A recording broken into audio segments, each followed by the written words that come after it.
السلام علیکم ورحمۃ اللہ وبرکاتہ۔ الحمدللہ والصلاۃ والسلام علی رسول اللہ، اما بعد۔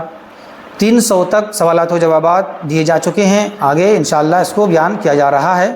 سوال نمبر 301، آپ صلی اللہ علیہ وسلم نے رقیہ لانے کے لیے کن حضرات کو بھیجا؟ جواب، آپ صلی اللہ علیہ وسلم نے رقیہ لانے کے لیے حضرت علی، حضرت زبیر اور حضرت ابو مرثد غنوی کو بھیجا تھا تاکہ مکہ میں غزوہ فتح مکہ کی خبر نہ پھیلے۔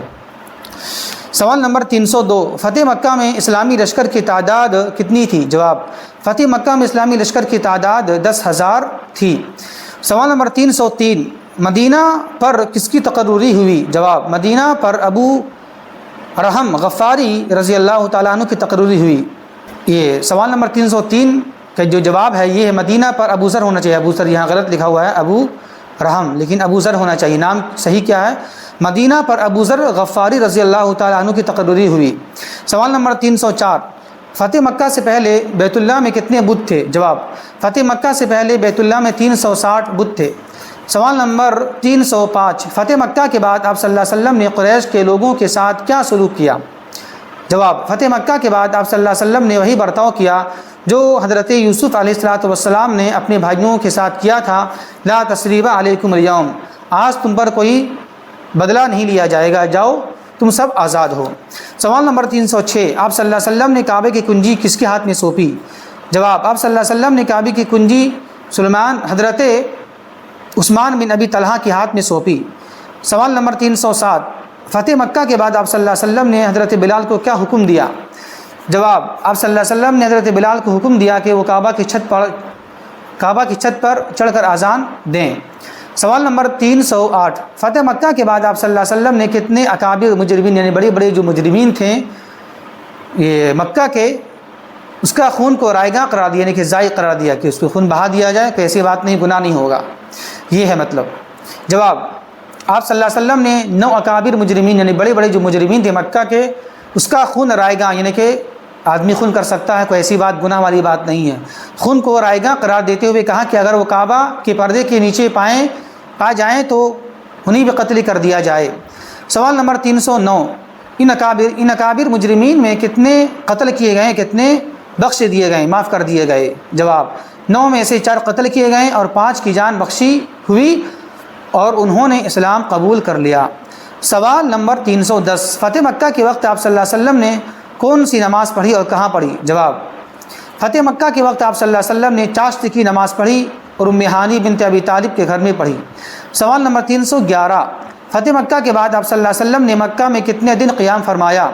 جواب، فتح مکہ کے بعد آپ صلی اللہ علیہ وسلم نے مکہ میں 19 دن قیام فرمایا۔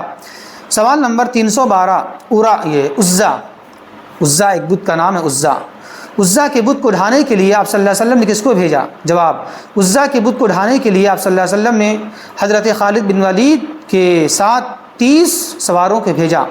سوال نمبر 313، عزا کو ڈھانے کے لیے یہ سریہ کب روانہ کیا گیا؟ جواب، 25 رمضان 8 ہجری میں یہ سریہ میں ہوتا ہے جنگی فوج جس میں اللہ کے نبی شامل نہ ہو، صرف صحابہ کرام شامل ہوں، اس کو سریہ بولا جاتا ہے۔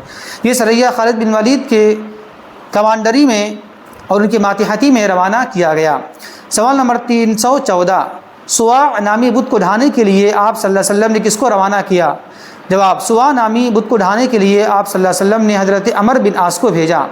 سوال نمبر 315، منات نامی بت کو ڈھانے کے لیے آپ نے کس کو بھیجا؟ جواب، منات بت کو ڈھانے کے لیے آپ صلی اللہ علیہ وسلم نے حضرت سعد بن زید اشہلی کو 20 سواروں کے ساتھ دے کر بھیجا۔ سوال نمبر 316، غزوہ حنین کب پیش آیا؟ جواب، غزوہ حنین سنیچر 6 شوال 8 ہجری کو پیش آیا۔ سوال نمبر 317، غزوہ حنین میں اسلامی لشکر کی تعداد کتنی تھی؟ جواب، غزوہ حنین میں اسلامی لشکر کی تعداد 12,000 تھی۔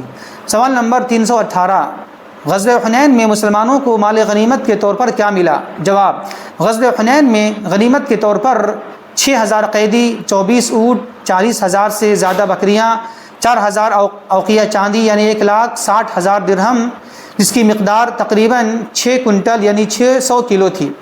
سوال نمبر 319، غزوہ طائف کب پیش آیا؟ جواب، غزوہ طائف شوال 8 ہجری میں پیش آیا۔ سوال نمبر 320، آپ صلی اللہ علیہ وسلم نے قبائل کے پاس صدقات کو وصولی کے لیے عمال یعنی کہ اس کو حاصل کرنے والے عمال کو کب روانہ فرمائے؟ جواب، آپ صلی اللہ علیہ وسلم نے قبائل کے پاس صدقات کی وصولی کے لیے عمال یعنی کہ جو لوگ ایسا کام کرنے والے ہیں اس کو عمال کہا جاتا ہے، کام کرنے والے کو عمال 9 ہجری میں روانہ فرمائے۔ تو یہ آپ کے سامنے 320 سوالات و جوابات دیے گئے ہیں، آگے انشاءاللہ اس کو بیان کیا جائے گا۔ السلام علیکم ورحمۃ اللہ وبرکاتہ۔